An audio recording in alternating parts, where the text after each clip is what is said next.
சத்குருவே சரணம். இந்த சனி பயிற்சினால திருமண யோகம் யாருக்கெல்லாம் வந்திருக்கு அப்படின்னு நம்ம பார்ப்போம். இப்போது திருமண யோகம் எந்த ராசிக்கு அப்படின்னாக்கா, மிதுனம், கடகம், சிம்மம், விருச்சிகம், கும்பம் இவர்களுக்கெல்லாம் பார்த்திங்கன்னா திருமண யோகம் வந்தாச்சு. 48 நாட்களில் நிச்சயார்த்தம் ஆயிடும். திருமண யோகம் மிக அருகாமையில் வந்துச்சு. இந்த சனி பயிற்சி இவர்களுக்கு திருமண யோகத்தை கொண்டு வந்திருக்கு. விருச்சிகத்துக்கு பார்த்திங்கன்னா 5ஆம் இடம் குரு இடத்திற்கு சனி பகவான் வந்திருக்கார். அப்போ என்ன, பூர்வ புண்ணியஸ்தானம் மிகப்பெரிய சிறப்பாக இருக்கும். ஒவ்வொரு ராசிகளுக்கும், இந்த 5 ராசிகளுக்கும் பார்த்திங்கன்னா மிக சிறப்பான பலன்கள். ஏன்னா திருமணம் என்பது வாழ்க்கையில் சொல்லுவாங்க, அவன் செட்டில் ஆகலை அப்படின்னு. திருமணம் ஆனவுடனே கால் கட்டு போட்டவுடனே திருமணம் நடந்துடும். திருமணம் ஆனவுடனே வாழ்க்கையினுடைய ஆண்களுக்கு 2வது பகுதி, பெண்களுக்குமே 2வது பகுதி தான் வச்சுங்களேன். அந்த வாழ்க்கை துவக்கமே ஒரு திருமணம் என்கின்ற ஒரு விஷயம்தான். எல்லோருக்கும் காலகாலத்தில் திருமணம் பண்ணணும்னு சொல்லுவாங்க. காலத்தை பயிர் செய். திருமணம் என்பது ஒரு வாழ்க்கையில் மிக உன்னதமான ஒரு விஷயம்.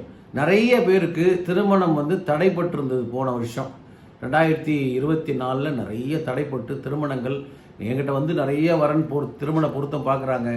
யாருக்குமே ஒத்து வரல. இவங்க எதிர்பார்க்கறது வேற, அவங்க எதிர்பார்க்கறது வேற, இப்படி பல காரணங்கள்னால் தள்ளி போய்கிட்டே இருந்தது.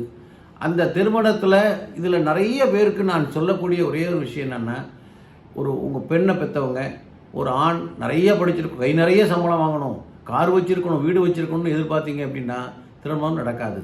கொஞ்சம் சில விஷயங்கள் கொஞ்சம் விட்டு கொடுத்து, நல்ல பையனா, பார்க்குறதுக்கு லட்சணமாக இருக்கானா, நல்ல குணம் உள்ளவனா, அதை பாருங்கள். கை நிறையன்னு பார்க்காதீங்க. கை நிறையன்னா நிறைய சம்பளம் வாங்குறவங்களுக்கு நிறைய தவறான பழக்க வழக்கங்கள் இருக்கும். அதே மாதிரி அந்த திருமணத்தில் உள்ள பரிகாரமே என்னென்னா, வசதியான பொண்ணை ஒரு சாதாரண மணமகனுக்கு கொடுத்தீங்கன்னா அதுதான் மிகப்பெரிய பரிகாரம். அந்த பையன் அந்த பொண்ணை தலையில் தூக்கி வச்சுட்டு ஆடுவான், அன்பாக நேசிப்பான், சொன்னதெல்லாம் கேட்டு நடப்பான். உங்கள் பொண் போகிற இடத்துல சந்தோஷமாக இருக்கா, நிம்மதியாக இருக்கா, அந்த பையன் நல்லா வச்சுருக்கானா அப்படிங்கிறது தான் மிக முக்கியமான விஷயம். இந்த காரு பங்களாலாம் அவன் கஷ்டப்பட்டு வாங்கிக்குவான். சந்தோஷம் என்பது விலை கொடுத்து வாங்க முடியாத விஷயம். உங்கள் பெண்ணுக்கு நல்ல பையனாக பார்த்து கல்யாணம் பண்ணுங்க. இந்த காரு வீட்டையும் தள்ளி வைங்க, அதெல்லாம் தானாகவே வரும். அவர்களே உழைத்து, இந்த காலத்தில் எல்லாம் நல்லா படிச்சிருக்காங்க, அந்த பொண்ணு நல்லா படிச்சிருக்கு, 2 பேரும் கஷ்டப்பட்டு சம்பாரித்து வாங்கிக்குவாங்க.